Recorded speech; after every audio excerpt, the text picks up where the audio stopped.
نواسہ رسول صلی اللہ علیہ وآلہ وسلم حضرت امام حسین علیہ السلام اور ان کے رفقا کی شہادت کا غم، شہدائے کربلا کو خراج عقیدت پیش کرنے کے لیے ملک بھر میں 9 محرم کی مناسبت سے مجالس اور جلوسوں کا سلسلہ جاری۔ کراچی سے گلگت تک عزاداروں کی شرکت۔ غم حسین میں گھریا لاہور میں پانڈو اسٹریٹ سے برآمد مرکزی جلوس خیمہ سادات تک جائے گا۔ کراچی میں مرکزی جلوس نشتر پاک سے حسینیہ ایرانیہ پر ختم ہوگا۔ اسلام آباد میں مرکزی جلوس امام بارگاہ اثنا عشرہ سے برآمد ہوگا۔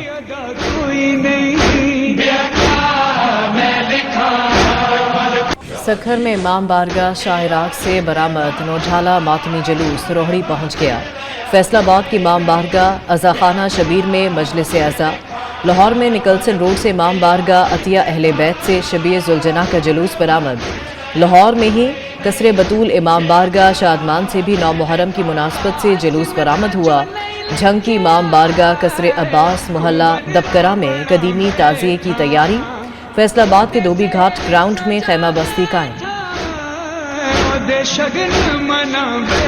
9 محرم الحرام کو خیام حسینی میں پیاس کی شدت عروج پر تھی، مگر حسینی لشکر کے پایہ استقلال میں لرزش تھی، نہ یزیدی فوج کا خوف۔ عمر سعد نے ابن زیاد کے حکم پر لشکر حسین کے خلاف حملے کی تیاریاں تیز کر دیں۔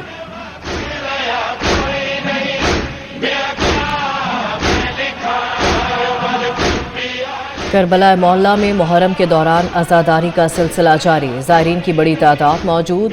روزہ امام حسین علیہ السلام اور روزہ حضرت عباس علیہ السلام میں زائرین عبادات، گریہ زاری اور عزاداری میں مصروف ہیں۔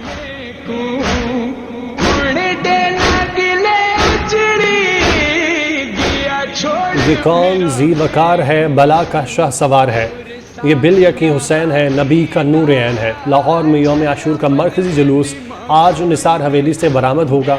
ضلعی انتظامیہ کے سیکیورٹی کے لیے فول پروف انتظامات، پولیس کے ہزاروں اہلکاروں نے بھی ڈیوٹی سنبھال لی۔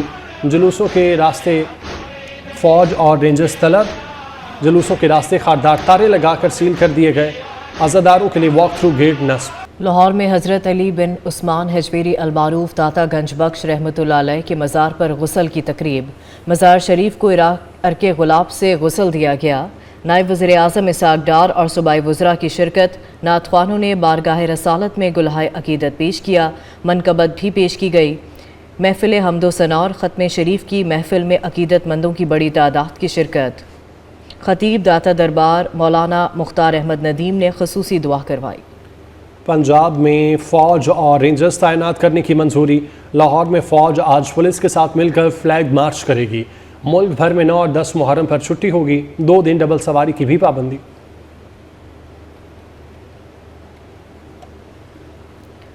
وینزویلا میں 2 قیامت خیز زلزلوں نے تباہی مچا دی، ہلاکتوں کی تعداد 32 ہو گئی، 700 سے زائد افراد زخمی، ہزاروں افراد کی ہلاکت کا خدشہ۔ 7.2 اور 7.5 کی شدت کے زلزلوں سے بڑے پیمانے پر جانی نقصان اور وسیع تباہی۔ 22 منزلہ عمارت سمیت متعدد عمارتیں زمین بوس ہو گئیں، کئی مقامات پر ملبے تلے افراد کے دبے ہونے کا خدشہ۔ ریسکیو آپریشن جاری، ملک بھر میں ایمرجنسی نافذ، سونامی کی وارننگ بھی جاری۔ امریکی صدر کا زلزلے سے متاثرہ وینزویلا کی مدد کا اعلان۔ صدر آصف زرداری اور وزیر اعظم شہباز شریف کا وینزویلا میں زلزلے سے ہونے والی تباہی اور انسانی جانوں کے نقصان پر اظہار افسوس، وینزویلا کی متاثرہ عوام کے ساتھ اظہار یکجہتی۔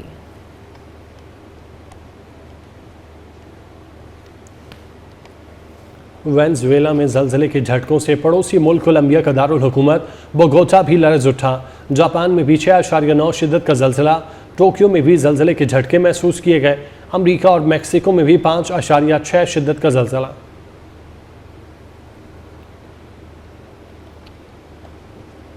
امریکی صدر کا ایران جنگ کے دوران نیٹو کی کردار پر مایوسی کا اظہار۔ نیٹو چیف سے ملاقات میں کہا، برطانیہ، جرمنی، فرانس، اسپین اور اٹلی نے مایوس کیا۔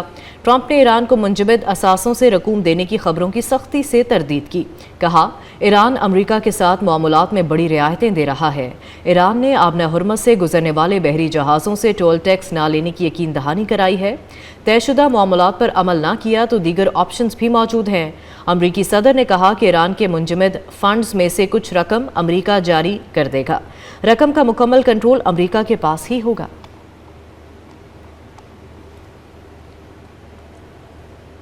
ایران نے اب ہرمز سے جہازوں کے گزرنے کے لیے نیا راستہ مقرر کر دیا۔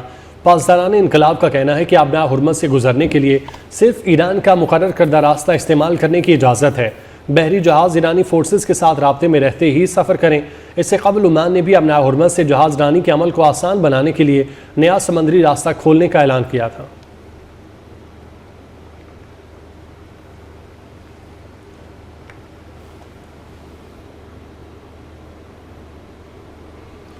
امریکہ کی ایران کو پھر دھمکی۔ امریکی وزیر خارجہ مارکو روبیو نے کہا ایران معاہدے کی پاسداری کرے ورنہ صدر ٹرمپ دوبارہ پابندیاں لگا سکتے ہیں۔ آبنہ ہرمز ہمیشہ کھلی رہنی چاہیے۔ امریکی وزیر خارجہ نے امیر کویت سے ملاقات کے بعد کہا کسی کو بین الاقوامی سمندری راستوں پر ٹول ٹیکس لگانے کی اجازت نہیں دی جائے گی۔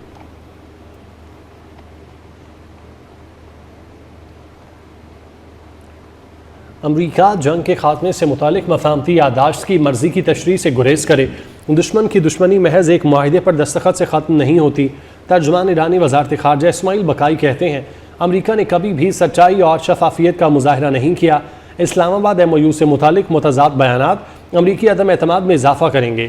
ایران نے بد اعتمادی کے باوجود نیک نیتی کے ساتھ سفارتی عمل میں حصہ لیا۔ باقر کالیباف کہتے ہیں ایران امریکہ معاہدہ امریکہ کی شکست کا اعلان ہے۔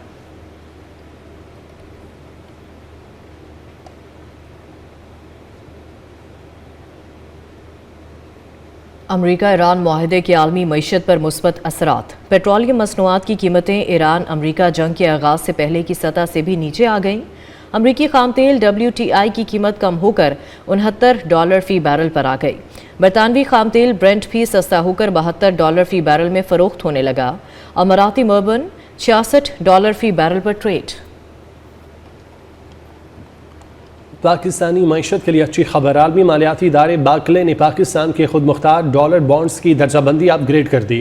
رپورٹس کے مطابق باکلے نے معاشی اشاریوں میں بہتری، زر مبادلہ ذخائر اور مالیاتی استحکام پر اعتماد کا اظہار کرتے ہوئے مئی میں کی گئی تنزلی واپس کر دی۔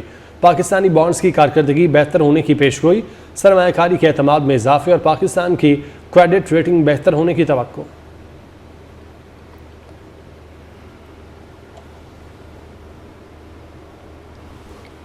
اسپیکر ایرانی پارلیمنٹ اور چیف مذاکرات کار باقر کالیباف کی 9 محرم کی مجلس میں شرکت، شہدائے کربلا کو خراج عقیدت پیش کیا۔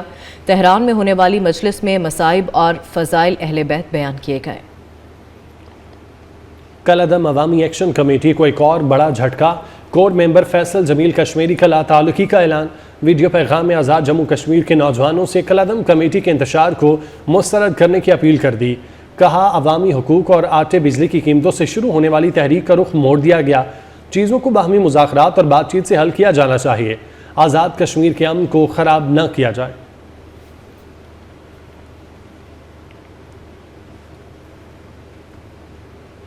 پنجاب کے مختلف علاقوں میں بارش، گرمی کا زور ٹوٹ گیا۔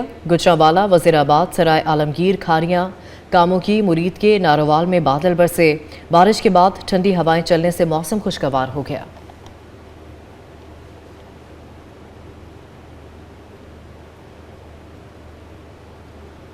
فرانس میں شدید گرمی سے اموات کی تعداد 50 ہو گئی۔ درجہ حرارت 40 ڈگری سے تجاوز کر گیا۔ گرمی کے باعث پاور گریڈ متاثر، ہزاروں گھروں کی بجلی منقطع۔ پیرس میں ایفل ٹاور کو وقت سے پہلے بند کر دیا گیا۔ 5 بار کی عالمی چیمپئن برازیل نے فیفا ورلڈ کپ کے ناک آؤٹ مرحلے کے لیے کوالیفائی کر لیا۔ برازیل نے اسکاٹ لینڈ کو 3-0 سے شکست دے دی۔ سٹار فٹ بالر نیمار کی 3 سال بعد قومی ٹیم میں واپسی۔ جنوبی افریقہ نے تاریخ میں پہلی فیفا ورلڈ کپ کے ناک آؤٹ مرحلے تک رسائی حاصل کر لی۔ جنوبی کوریا کو 1-0 سے ہرا دیا۔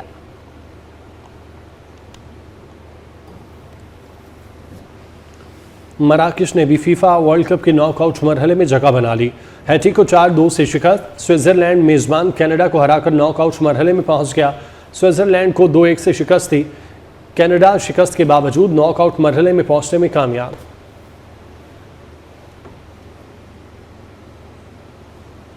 اور پاک پتن میں حضرت بابا فرید الدین مسعود گنج شکر رحمۃ اللہ علیہ کی عرس کی تقریبات جاری۔